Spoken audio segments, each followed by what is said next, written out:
Folks, let's take another look at the French Berthier Model 16. Hi there, it's CycloCamp again, and I'm doing a quick part 2 video on our Berthier Model 16. This has been sporterized, and that's why the stock is so short.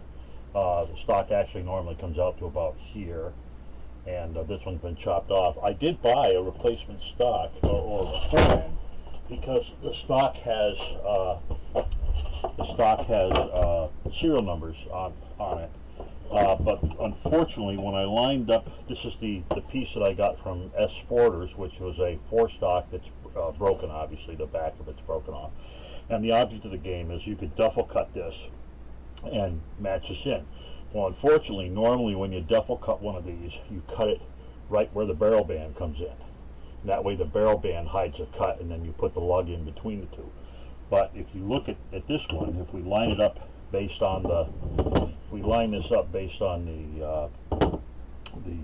recoil lugs, what you're going to find is that they have undercut. See, they have undercut this right. This is where right around here is where the band would be, and they've actually tapered this, so I can't cut this here. I would have to cut it farther back, and that would mean there's going to be a big line in the way, you know, of where we actually make the cut. So I haven't decided to do that yet. But this does give you a feel for how far out the barrel this would have gone. There's of course a brass head on this, which would go out to about here. And that's what it would have looked like. So I'm still working on figuring out how to restore this. I haven't been able to find any intact stocks for this. This is a pretty old gun. But the other thing we did find was I was able to find a 5-round magazine for this, and it cleaned up pretty well. I was pretty happy with it, and so these are the rounds. The Berthier shoots a fairly stout little round. It's an 8. I think it's an 8x50. Yeah, it's an 8x50 millimeter R, and R of course does not stand for Russian. It stands for rimmed. So there's a big rim on this, and these guys go inside this clip, and just like the M1 Garand, this is an on-block clip, and it's a Mannlicher style, what they call a Mannlicher style clip, where the clip, when you're done with it, actually ejects from the base of the magazine. So that's what, and this dust cover was an invention that they put in the Model 16 to keep this from getting dirty, and then when you're done shooting, the clip drops free, or it'll drop when you stick the next one in. So that's basically how this looks. Now what we're going to do, I don't normally do this in the house, but there's a method to my madness here. So basically you take one of these, and there's a foot, this foot inside the rifle, and this is like a follower, right? And it comes up inside this clip, and you jam the clip down in, and there she is, and now she's all loaded up and ready to go. So there's round 1, and round 2, round 3, all looking good, right? See how this one sets up nice and proud, it's ready to go. There's round 4, and I have to lock this because the extractor won't grab otherwise. And you probably, I know you can't see it, but if you look, you'll see the base of this last shell is not up high enough. See, I'm going right over the top of it. So there's something wrong. Either it's old and worn, or there's something else wrong with the way the foot is positioned. It should have if you look, I should be able to push this up just a little bit like this, and then it would grab. So there's something wrong with the foot on here, and that's what we're going to do today. We're going to take it apart and see if someone else has been in here. I never, when I cleaned this, I did not disassemble that mechanism. So I'm going to take a quick look in. Put all this away. I'm going to take a quick look in and see if we can figure out why that foot doesn't reach up. And maybe we'll be able to figure out, maybe we won't. I honestly don't know. So for those of you that were with us the last time, there's a two-part process to get this apart. First, you take off this bolt, which is a long bolt. It's actually a combination of a bolt and a pin. See, so it's got the threads, but it's also flat here. And then I'm not gonna bother taking out. I don't think I need to take out the. I don't believe I need to take off the bolt in order to get this out. And then we're going to take out this screw, and then this whole thing should lift out and pull back. And I'm going to take the clip out. So there's a clip. Let me set the firearm to the side here. Now, this really, I don't really see anything terribly that you can do with this. So this has a, I'm going to bring the camera down. Okay. All right.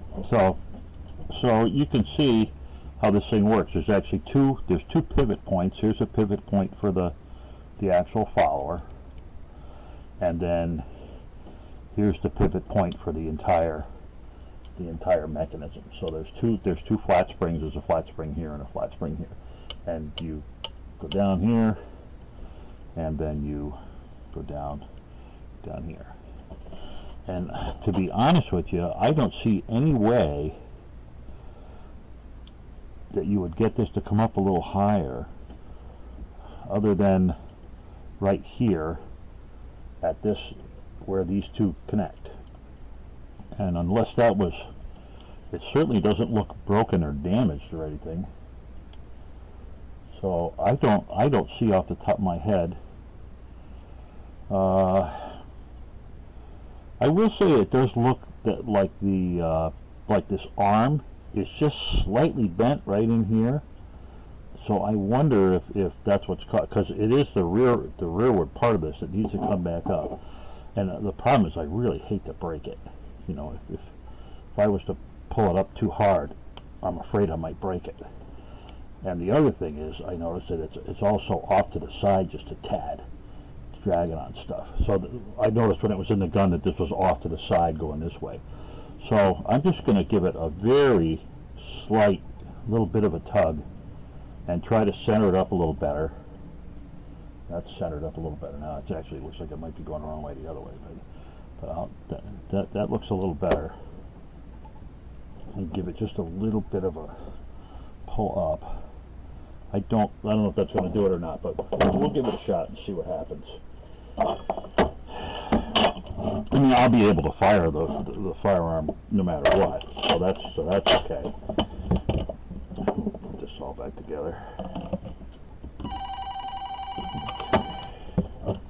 There goes my damn phone again. I can't believe people keep calling me. Every time I get a gun on the table, somebody calls me. Drives me nuts. Okay, so I'm just gonna put the one screw in that holds the this assembly down, and take a quick peek at this. Doesn't really look much better. I'm gonna take one shell, two shells. I'm gonna take two shells and put them in the clip.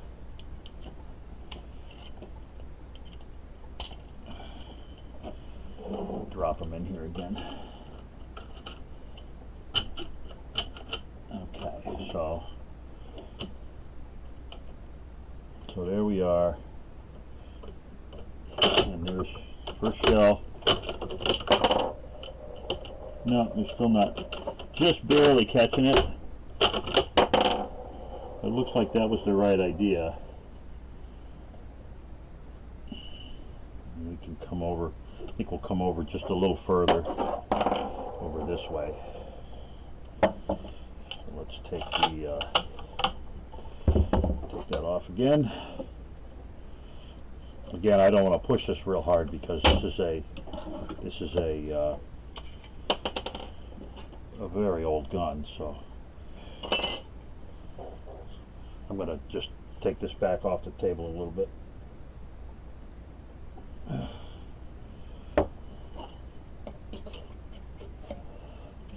That looks a little better. In fact, I might be able to test it outside of the gun. Let's throw a round in it. So this is going to go down and then be held back like this. Nah, it's still see, this is, the bolt's going to come over the top of this. It needs to be right about here. See, it needs to be up like that. So we definitely have an issue here where this doesn't quite come up high enough to grab the shell, which is too bad, really. Because other than that, it's in very nice shape.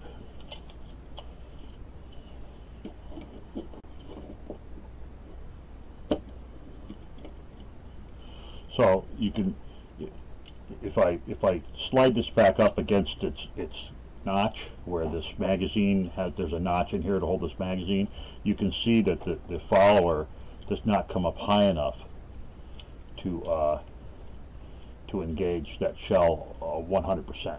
So you really can't use 5 shells in this. I mean, you'd need 5 to shoot 4, but you can't really just shoot the 5. So like I said, I don't see this is a hard stop, and this is a hard stop.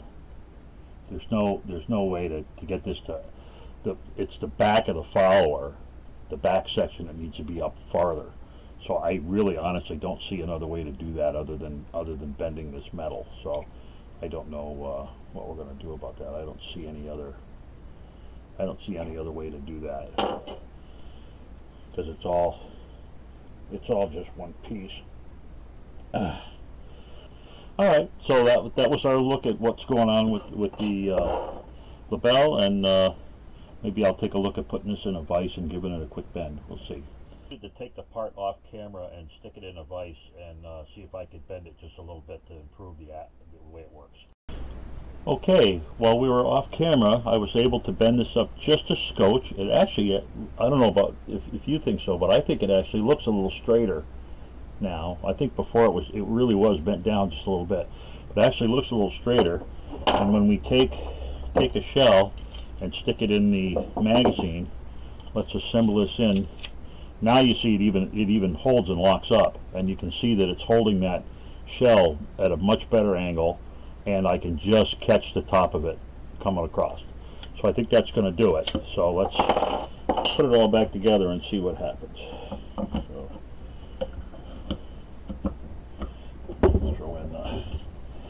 throw in the cross pin first.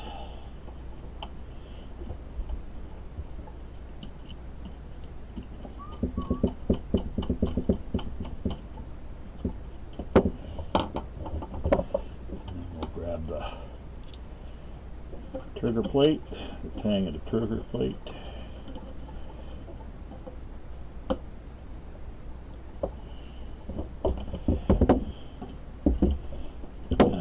It's really too bad about the sportsterization on this. It was really well done. Somebody did a very nice job carving it up, but it's just too bad because you know I prefer the military furniture, because I'm not going to use it, although this would probably make a great deer gun. I'm not planning on using it for anything like that. I'm sorry. I should use 2 hands. Okay, so we're going to take these. That one, it's not caught in the... Go down at the bottom so they catch the follower properly on the way down. Yeah, that looks a lot better. So we one in. Beautiful. Oh yeah, much nicer. So that looks like it's going to work just great. I'm feeling pretty. And then of course, if you have the dust cover open, when you finish the 2, that would just fall right out. So it's actually the pressure of the follower against the shells that keeps the magazine in place. There's no other special stuff. Let me show it to you again. So let's throw this in here. Come on. There we go. So now you see the shell is in there, and it's the pressure of the follower. I've got the door open on the bottom, so, and there she falls right out. See, she comes right out. Beautiful. Well, now it appears to be working right. I'm glad I gave that a second look, and we'll take it out to the range and see how she shoots. Okay, here's our target set up at 50 yards, as is typical for me, and let's get the gun out and have some fun. Okay, so let's take this old French Berthier. This is originally a 1907/15 that has been upgraded to a model 16. The primary difference between the 715 and the 16 is that the magazine is a lot longer, so it can hold the 5 rounds. So let's load up the magazine and take 5 shots at the target we have set up. 2, 3, 4, 5. We'll set that off to the side.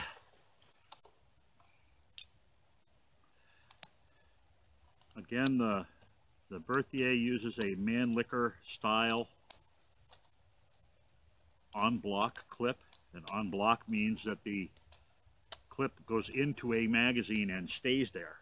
It stays in there until you are finished shooting, or actually in this case until you load the last round. But I am going to close the cover so that the magazine doesn't fall out on me, because I'm not at war with any animals right now, so not a problem. So we insert the clip, and we're ready to go. We'll take five shots. As I usually do, I am going to aim. I'm going to put the pumpkin on the post as far as the black part of the target is concerned, and I expect that the firearm will shoot high because most military surplus guns are sighted in at 300 meters. The metric system people, 300 meters or 300 yards if it's American. We're only shooting at 50 yards, so I expect it to shoot fairly high. Very unusual sight picture on this gun. The weapon actually has a square rear aperture and actually has a square front sight with a notch cut in it. So it's very easy to line up, but it is kind of fat.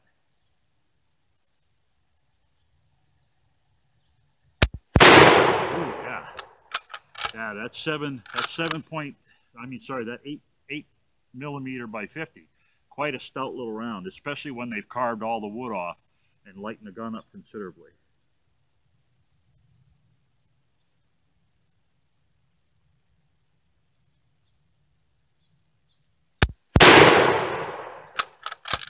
I do think this would make an excellent deer rifle or a quick whacker for pigs.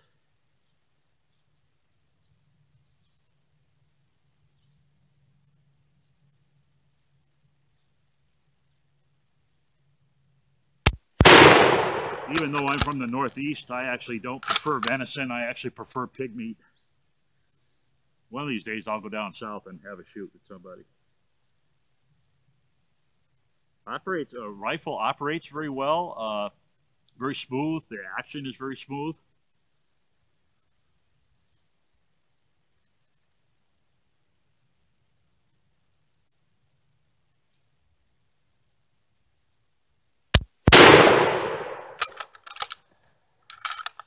And that last round, that 5th round, chambered up very nice. So we were successful in moving that follower, getting that follower up a little higher. So that last round is right in there.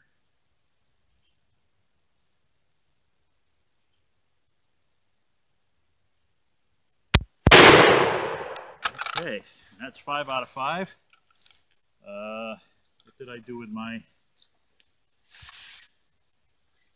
Whoop. I dropped my empty chamber indicator. Let me get it back.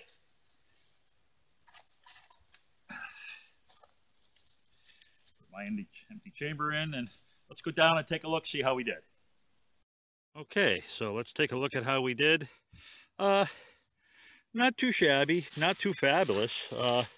For 50 yards, not a very tight group at all, but they're all right in there. You know, I expect that this poor old gun's been around a while. It's probably a little on the shot outside, but it did shoot high as I expected, and you know, not too bad. I'm sure I could do better if I practice with it a little more. But gun fires well. It's fully operational. That's what I care about for these old mill serps. But that's dinner on the table. Thanks to everybody who stuck with it and watched this video. I'd like to wish everyone out there a Merry Christmas, Happy Holidays. Don't forget, gunchannels.com.